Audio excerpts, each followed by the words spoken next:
Hi everyone, I am Dr. A.R. Vijay Babu, working as an assistant professor in Department of EEE, Vignan's Foundation for Science, Technology and Research, Tivuthubi University. So, in SPVT 2, that is Solar Photovoltaic Technologies 2, we have so far gone through 4 units. The unit number 1 deals with design aspects of solar cells. Unit number 2 deals with solar PV modules. Unit number 3 deals with maximum power point tracking. Unit number 4 deals with battery energy storage technologies. And coming to the last unit of this SPVT 2, it deals with emerging solar cell technologies and PV system applications. Now, let's discuss emerging solar cell technologies in this class. So, coming to the syllabus, this unit number 5 is divided into 2 parts. The first part deals with emerging solar cell technologies. In this, we are going to see what are dye-synthesized solar cells, what are organic solar cells, thermophotovoltaics, and finally concentrated photovoltaics. And the second part of this unit deals with PV system applications. So in that, we are going to see building integrated photovoltaic units, standalone devices for remote and rural areas such as solar lamps, solar street lights, solar water pumps. Then we are going to see solar cars and solar aircrafts. And finally, we'll conclude the unit with space solar power satellites. Now, what are the learning objectives of today's class? So, we are going to deal with emerging solar technologies. So, we are going to learn what is the working of dye-sensitized solar cell. Then, the second learning objective is to learn the working of organic solar cell.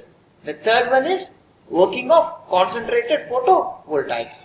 And finally, we are going to study the working of thermophotovoltaics. Now, let's begin our unit dye-synthesized solar cells. In short, DSSC. So, what are these dye-synthesized solar cells? Dye-synthesized solar cells are photovoltaic devices that are used to convert light energy into electrical energy by the use of organic dyes, and this organic dye is otherwise called photosynthesizer and semiconductors. So the dye synthesized solar cells are nothing but solar cells which generate the electrical energy from the light energy by using two different components than the traditional solar PV cells. What are those? The first one is an organic dye. It is also called photosynthesizer. The second one is a semiconductor. So the dye-synthesized solar cells belongs to a group of thin film solar cells and have many advantages over the silicon based counterparts. And what are those? They offer transparency, low cost, high power conservation, high power conversion efficiencies, even under cloudy and artificial light conditions. So, if you take an example of a silicon solar cells, whenever the weather is cloudy, you will get a low conversion efficiency. But in case of a dye-synthesized solar cells, the efficiency is not sensitive to cloudy weather.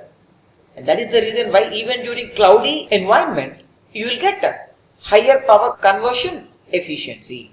So this dye-synthesized solar cell is a photoelectrochemical device. It's a photoelectrochemical device and its operation involves a photon, an electron and a chemical reaction. So it involves three different things. The first one is a photon, second one is an electron and the third one is a chemical reaction. So due to this, the operation of the dye-synthesized solar cell is fundamentally different from that of a normal silicon based solar cell. But how it is different from a normal silicon cell? So in case of a dye-synthesized solar cell, the function of light absorption and charge transport is done by two different types of material, unlike in case of a solar based PV cells where both of these jobs, that is the light absorption and charge transport, are done by a single material called silicon. So in a silicon based solar cell, the light absorption and charge transport will be performed by silicon itself. Whereas in case of a dye-synthesized solar cell, The semiconductor is solely used for charge transport. So, how the light absorption will take place then? The light absorption will be performed by a dye, which is also called photosensitive dye. That is, the photons, when falling on a material, they will eject the electrons. And this function is known as light absorption. This function is performed by silicon in normal solar cells. But in case of a dye-sensitized solar cells, this light absorption or creation of light generated electrons will be performed by a photosensitive dye. As you can see here in the figure, you can clearly see it. The electron injection will be performed by a sensitizing dye. Whenever sunlight falls on the dye will move an electron from valency band to conduction band, and that will be provided to the semiconductor. So here we have two different materials. As you can see in the figure, we have a dye and you have a semiconductor.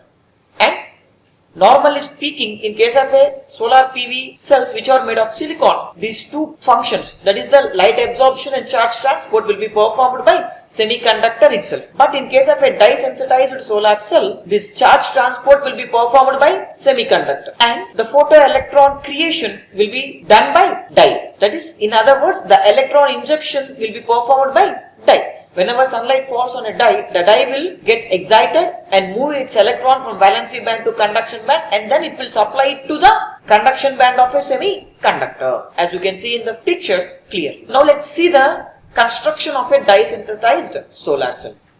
The anode of a dye-synthesized solar cell consists of a glass plate which is coated with transparent conductive oxide TCO film. So the anode is made of glass coated with transparent conductive oxide. In other words, the anode is transparent to the light radiation. A thin layer of titanium oxide semiconductor is applied on the film. On the inner surface of this anode, the semiconductor by name titanium oxide is coated. The anode is soaked with a dye solution which bonds to the TiO2, and this anode which is coated with the TiO2 semiconductor is dipped in an electrolyte containing ruthenium dye. So whenever you dip this anode electrode into the electrolyte, the dye solution will forms the bonds with TiO2. That is, the dye will be forming a outer bonds with the TiO2. As you can see in the picture over there, the grey color one is a TiO2 solution, TiO2 semiconductor, and around which you have a circling of a pink color, which is nothing but a ruthenium dye, is forming some chemical bonds around that TiO2 semiconductor particles. So the dye, which is nothing but a photosensitizer, is mostly a ruthenium complex which converts light energy into electrical energy. So the dye in a dye-sensitized solar cell is made of ruthenium, and it is this dye which converts the light energy into electrical energy. So this dye is the heart of this dye-sensitized solar cells. So the cathode of a dye-sensitized solar cell is again a glass plate with a thin platinum film which serves as a catalyst. So on the anode, TiO2 is coated to the glass, and on the cathode, platinum is coated to the glass. And the electrode which we are using here should consist of iodide and triiodide ions. So an iodide or triiodide solution is used as an electrolyte in a dye-sensitized solar cell. So both the electrodes, anode as well as cathode, are pressed together and sealed so that cell does not leak. An external load can be powered when light shines on the transparent anode of a dye-sensitized solar cell. Now finally, in a dye-sensitized solar cell, the anode is made of titanium dioxide and cathode is made of platinum, and these both anode and cathode are placed on either side of a liquid conductor, that is the electrolyte which is containing iodide I minus or triiodide I3 minus ions. As you can see in the figure, the TCO glass here acts as a anode, and to this anode the immediate layer is a semiconductor TiO2, and on the cathode you have a again TCO glass, and to this cathode a platinum catalyst was attached, and the TCO glass plus TiO2 acts as a anode, whereas The TCO glass plus platinum catalyst acts as a cathode for this dye-sensitized solar cell. So after that, the center layer, the blue color layer, is a electrolyte solution which containing iodide I- and triiodide I3- ions. And in between the TiO2 layer and electrolyte, you have one more layer called dion TiO2 particles. As you already seen in the previous figure, that grey color TiO2 semiconductor is forming bonds with ruthenium dye on its outer periphery. So this layer is nothing but a dye on TiO2 particles. Now let's see the operation of a dye-sensitized solar cell. The sunlight passes through the transparent electrode into a dye layer where it can excite an electrons that then flow into the titanium dioxide semiconductor. So the electrons flow toward the transparent electrode, that is the anode, where they are collected for powering a load. Meanwhile, the dye molecules has lost an electron and the molecule will decompose if another electron is not provided. So what happens here? Whenever sunlight falls on a transparent electrode, now the sunlight passes through this transparent electrode and falls on the dye. As you can see in the picture, it falls on the dye. And then what happens? Whenever sunlight falls on the dye gets excited and move one of its electron into the titanium oxide semiconductor. Right here, because of the light falling on a ruthenium dye, the dye is providing the photoelectrons, and that electrons are given it to the titanium oxide for charge transport. And this titanium oxide semiconductor will take this electron and make it move through the anode, and finally where they are collected for powering a load. So in the meanwhile, we are giving away one electron from a dye, and the dye, after losing one electron from it, becomes unstable. You need to provide an electron immediately to the dye, otherwise the dye will decompose. If dye gets decomposed, then the dye-sensitized solar cell has no meaning in it. The operation becomes dead. So within femtoseconds, that is 10 to the power of minus 15 seconds, after losing the electron from a dye, it needs to again supplied with an electron. But how can we supply that electron to the dye? In order to make it not decompose, in order to prevent it from decomposing. That function is taken care by the electrolyte which contains iodide I- and triiodide I3- ions in it. As soon as the ruthenium dye gives away an electron to the semiconductor TiO2, the dye becomes unstable. So it needs an electron in femtoseconds, that is 10 to the power of minus 15 seconds after losing an electron, and that electron will be provided by the iodide ion in the electrolyte, that is I- ion. So whenever this iodide ion gives an electron to the dye, this iodide ion I- ion becomes I3- triiodide ion, and this complete thing happens in femtoseconds, that is in 10 to the power of minus 15 seconds. So now, after flowing through the external circuit, the electron which is given to the semiconductor titanium oxide will reach the cathode, and again from the cathode an electron will be taken by this iodide ion I3- ion in the electrolyte. You can see in the bottom of the figure, from the counter electrode or from the cathode, the electron was taken by the triiodide ion. By taking that electron, it again becomes iodide ion, I- ion. So after flowing through the external circuit, the electrons are reintroduced into the cell at the cathode. So the electrons that are reintroduced into the cathode will be taken by the triiodide ion, that is I3- ion in the electrolyte, and gets converted into iodide ion, that is I- ion, to complete the cycle. And the electrolyte that transport the electrons back to the dye molecules for the next cycle, that is, and the next cycle will be started, and again sunlight falls on the dye and dye will remove an electron from it, and it has to be again taken an electron within femtoseconds, and that will be provided by this electrolyte again through I- ion, and the cycle starts or repeats. This is how the dye-sensitized solar cell work. The reported maximum efficiency of this dye-sensitized solar cell is around 11%. from the literature. Now let's see the second emerging solar cell technology, that is organic solar cells. And what are these organic solar cells?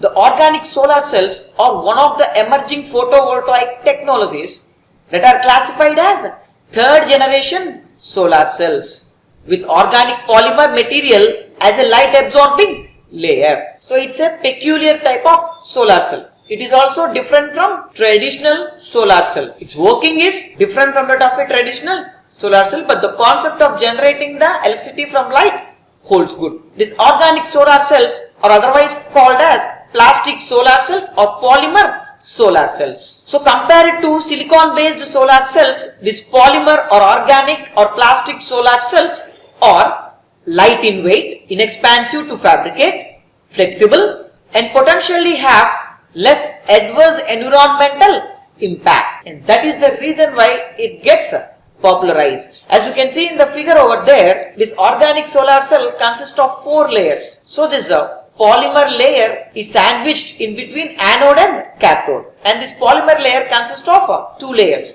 One is a donor layer and another one is a acceptor layer. And both these donor and acceptor layers are made of organic materials. And that's why this solar cell is called as organic solar cells. So these organic solar cells are made by sandwiching a layer of organic electronic material, that is a photoactive layer, between 2 metallic conductors. And what are those metallic conductors? The electrode 1 is a indium tin oxide and the electrode 2 is a cathode which is made of aluminium or magnesium or calcium. So in case of this organic solar cell, the top layer or a cathode layer is ITO, that is indium tin oxide, and the anode layer or the bottom layer is made of aluminium or magnesium or calcium. So in between these 2 electrodes, that is anode and cathode, we have a heterojunction organic material, and this heterojunction organic material consists of 2 different layers in it. What are those? Donor layer and acceptor layer. So the light absorption and charge carrier generation happens in a photoactive layer, that is in the middle layer. So the reported maximum efficiency of this organic solar cell is found to be 13.2%. Now let's see the working of an organic solar cell. A typical organic solar cell consists of 2 semiconducting layers made of plastic polymers and other flexible materials. So what are these 2 layers?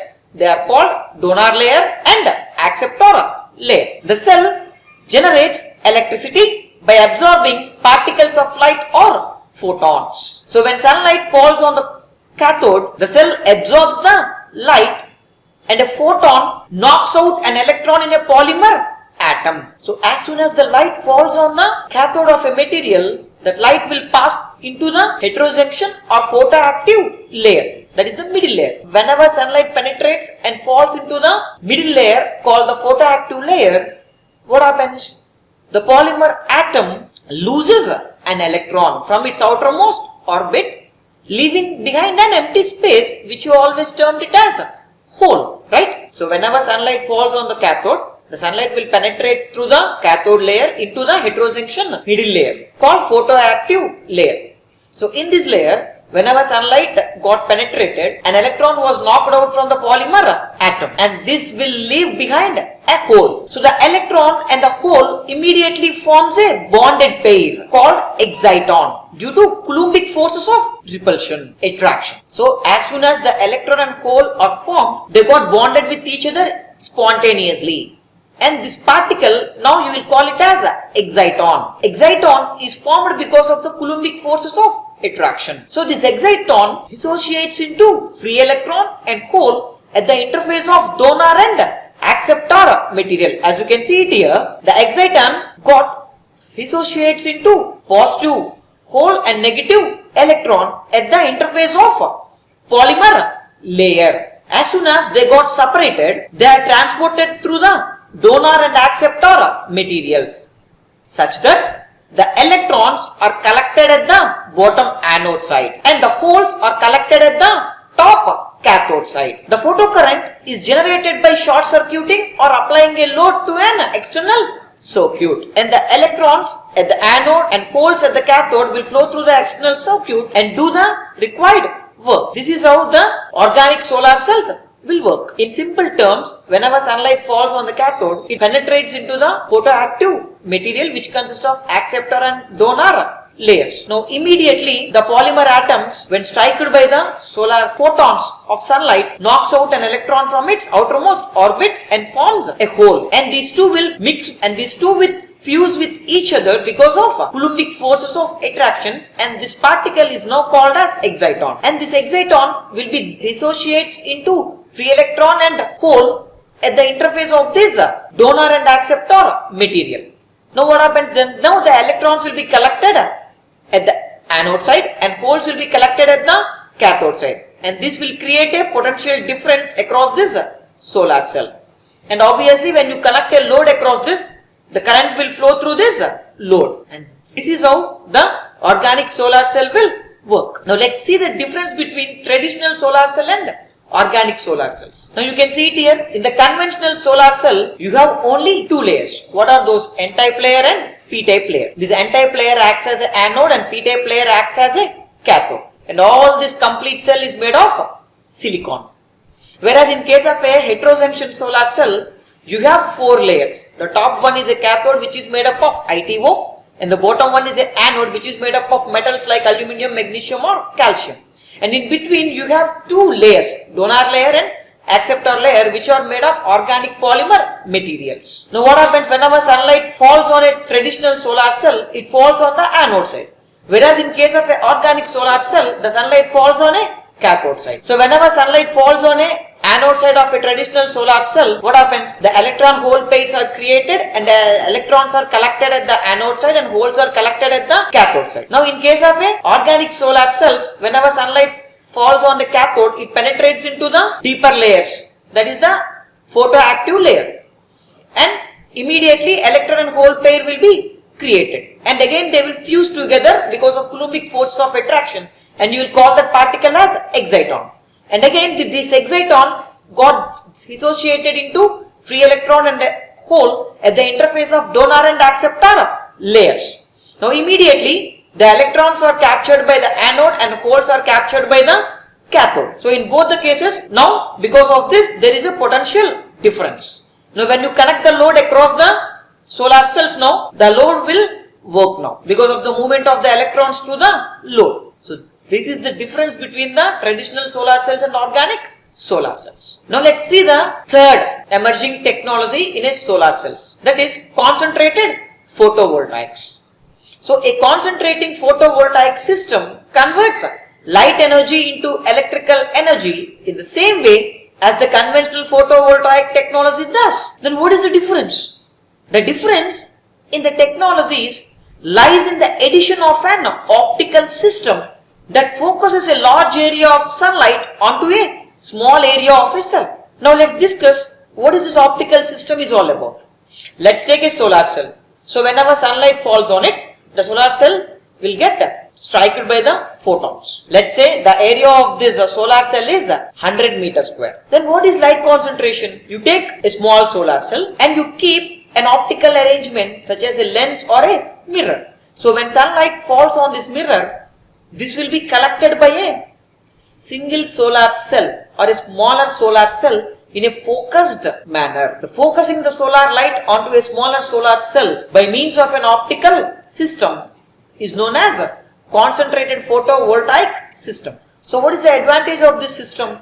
You can have a smaller solar cell, which means the cost of the solar cells will be decreased. The same amount of light energy will be fall on a solar cell of smaller area by using this optical system. Now, one of the ways to increase the output from a photovoltaic system is to supply concentrated light onto a photovoltaic cell. So, in order to improve the efficiency of a solar cell, we need to send in more and more power input from the sun. So, this can be done by using an optical light collectors such as lens or mirrors, and by doing so the efficiency of the concentrated photovoltaic technology will go around 30% in place of 17% for a traditional solar cells. The efficiency almost gets doubled by utilizing concentrators. You can see in the figure over here, when sunlight at the bottom, the pink color one is a solar cell and the orange color one is a concentrator. Whenever sunlight falls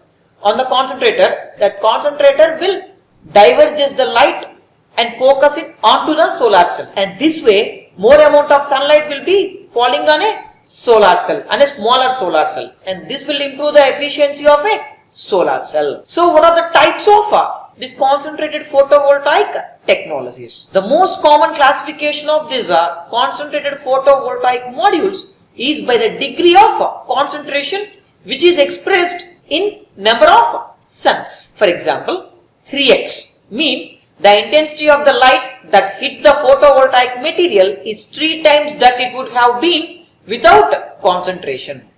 So because of this mirror, the solar radiation will get tripled, which is falling on the solar cell.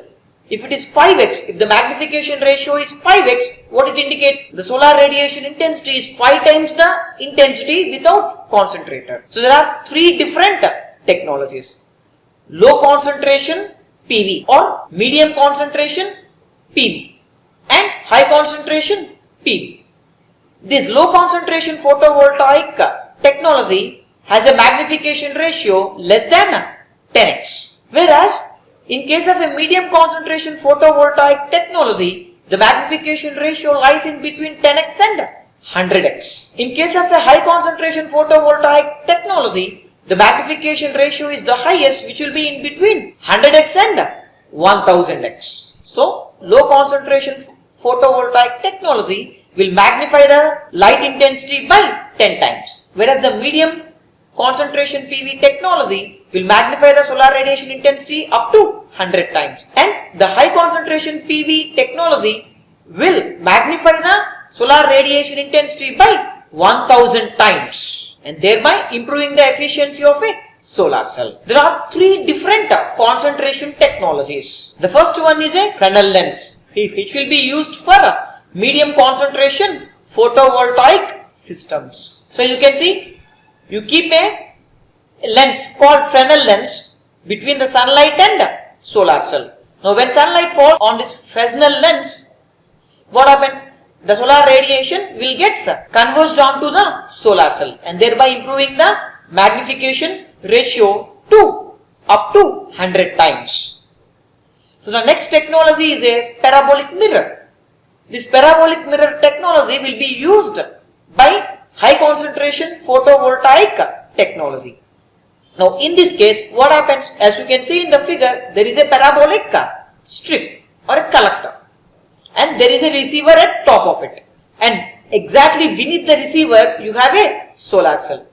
Now the solar radiation, whichever is falling on this parabolic trough, will be reflected onto the receiver, and from the receiver the solar cell will receive the solar radiation, and in this way its magnification ratio will reach up to 1000x. And the third technology is reflectors. This technology will be used in low concentrated photovoltaic systems. So what happens here? You will keep a solar cell at the center, and on both sides of the solar cell you will keep a mirrors or reflectors. Now whatever the sunlight falls on the solar cell will fall on it. So other than that, whatever the sunlight is falling on the mirrors again also will be reflected back onto the solar cell. Because of this, the magnification ratio can reach up to 10x in case of a reflectors. So as a whole, the reflectors are used in low concentrated photovoltaic systems whose magnification ratio can range up to 10x. Whereas the Fresnel lens is used in medium concentrated photovoltaic system, where the magnification ratio will be in between 10x and 100x. And the parabolic mirrors are used in high concentration photovoltaic systems, and the magnification ratio will be in between 100x and 1000x. Now let's compare the different CPV technologies. So we are going to compare the low concentration, medium concentration and high concentration photovoltaic systems against some parameters. The first parameter is concentration ratio. That is otherwise called as magnification ratio. The magnification ratio in case of a low concentration photovoltaic systems is 2 to 10. In case of a medium concentration photovoltaic system, the concentration ratio will vary between 10 and 100. Whereas in case of a high concentration system, the magnification ratio will be in between 100 and 400 and above even up to 1000. So coming to the PV materials used, in case of a low concentration, we are going to use a silicon solar cells. Whereas in case of a medium concentration systems, along with solar cells, we can also use cadmium telluride thin film solar cells. And for this high concentration, we have to go with multi-junction solar cells. So this low concentration technology will go handy with only monocrystalline or polycrystalline or amorphous solar cells. Whereas the medium concentration solar PV technology is handy for both polycrystalline, monocrystalline, amorphous as well as cadmium telluride and gallium indium and CIGS technologies. But the high concentration solar cells will only use multi-junction solar cells. In case of a low concentration photovoltaic technologies, there is no need of cooling. In case of a medium concentration technology, passive cooling is required.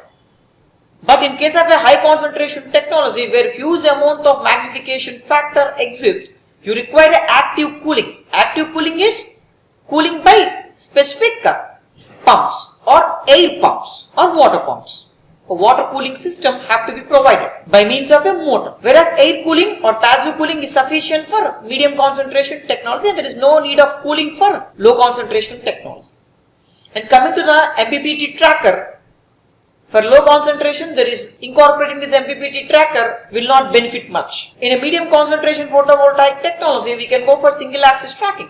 Whereas the two axis tracking will be employed in high concentration photovoltaic technology. And finally, let's see the last emerging technology, that is thermophotovoltaics, in short TPV. So what are these thermophotovoltaics? The thermophotovoltaic energy conversion is a process that converts the thermal energy directly into electrical energy via photons.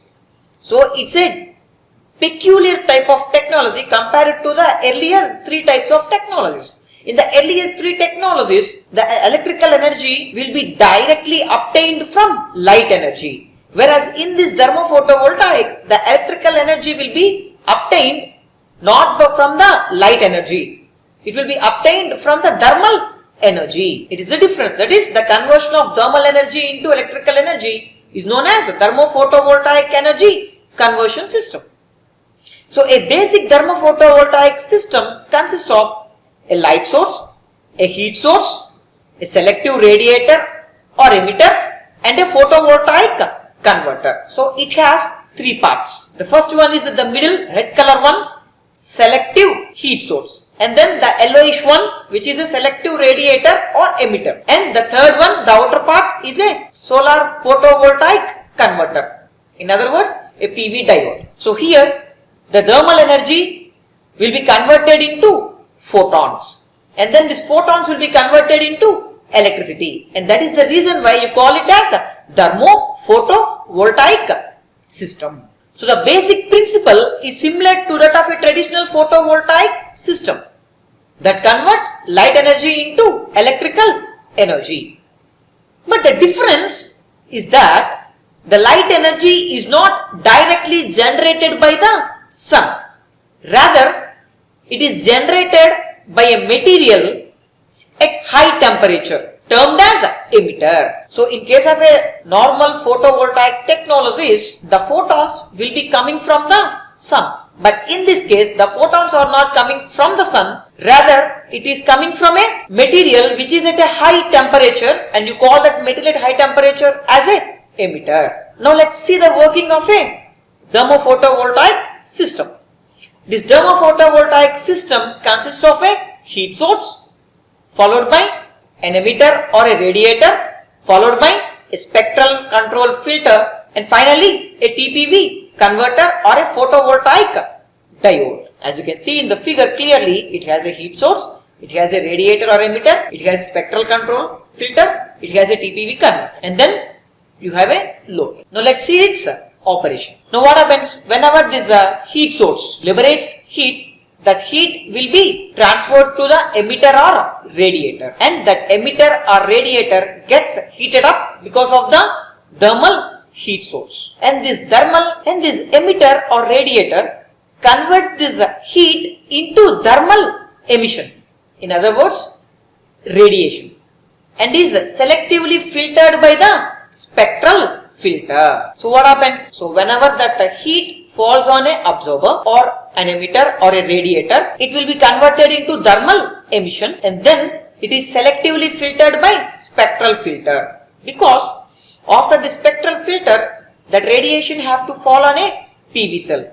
So the PV cell in this case is having a band gap of 0.55 electron volts. So you have a solar spectrum which consists of wavelengths ranging from 0.1 electron volts to 4 electron volts. So but you require only 0.55 electron volts or more, and that is the reason why the spectral filter will filter out the unwanted solar spectrum, and it will only allows the required spectrum to be falling on a PV cell to avoid the unnecessary losses because of high energy and low energy photons. And then this PV diode converts that transmitted photons with energies in excess of the diode band gap into charge carriers, that is the electron and hole pairs. And again, the electrons are collected at the n type and holes are collected at the p type. Because of this, there will be a creation of potential difference, and if you connect load across it, the load will get powered by the solar panel. So the low energy photons below the band gap are reflected back to the emitter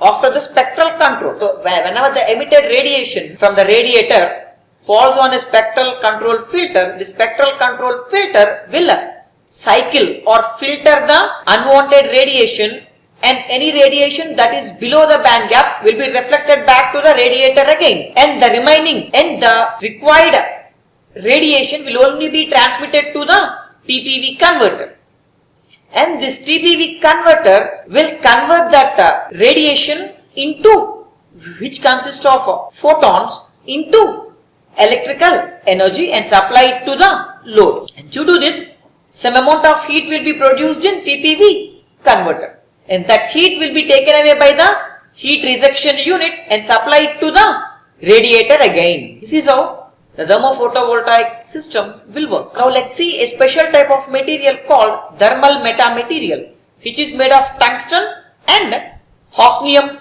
oxide, and this material can be heated to up to 1000 degrees centigrade, and this material can be used in place of a emitter or radiator in a TPV system. So the peculiar feature of this material is the emission of high energy photons is enhanced by the material itself, whereas the emission of low energy photons is suppressed. So whatever we require, the high energy photons which are having band gap more than the band gap of a PV cell is required to generate the electrical energy. So this material, this thermal metamaterial, which is made of tungsten and hafnium oxide, will automatically enhances the emission of high energy photons and suppresses the emission of low energy photons. And these high energy photons which are enhanced by this material will fall on the PV cell and excite the electrons which are there in the valency band to the conduction band, and thereby providing the required electrical energy. So let me conclude today's class. In today's class, we have gone through different emerging solar photovoltaic technologies. We have gone through dye-sensitized solar cells and its working. We have also gone through organic solar cells, then concentrated photovoltaic systems, and finally we have gone through the thermophotovoltaic systems. In the next lecture, we will go through some of the applications of PV systems, PV cells or modules. Thank you.